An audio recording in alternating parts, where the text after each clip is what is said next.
As my colleague Dr. Pergament explained at the beginning, my acquaintance with Professor Simoni, as well as his, goes back to the early days of prenatal diagnosis and chorionic villus sampling, so I'm not up to speed with his knowledge about stem cell biology, and the various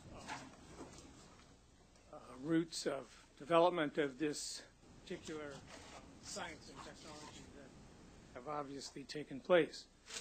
I think there are two things that I would remark on. One of them is that each of the three latter scientific presentations has been quite remarkable. I was impressed in the middle of one of them where I kind of understood something that was going on from Professor Karp likened the targeting of these rolling cells to landing a fighter aircraft on an aircraft carrier, which the Navy seems to succeed at relatively frequently. So I thought, well, that was a good sign. But other than that, I'm really being just initially educated here by some of these things.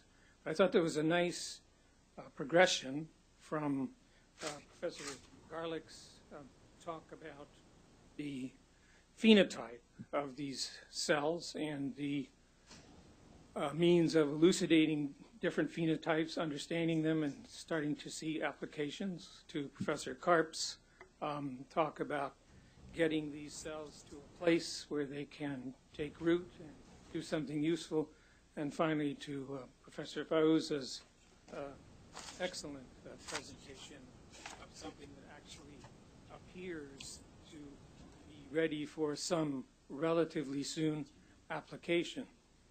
And so finally, I would say that in addition to the excellence of the scientific presentations here, I think that the organizers from BioCell, in putting this together with the speakers, starting off with Professor Simoni, talking about the technology of their cryopreservation, and then the scientific presentation was an excellent evolution of things for the day, and I think they all should be congratulated for their cause. Thank you.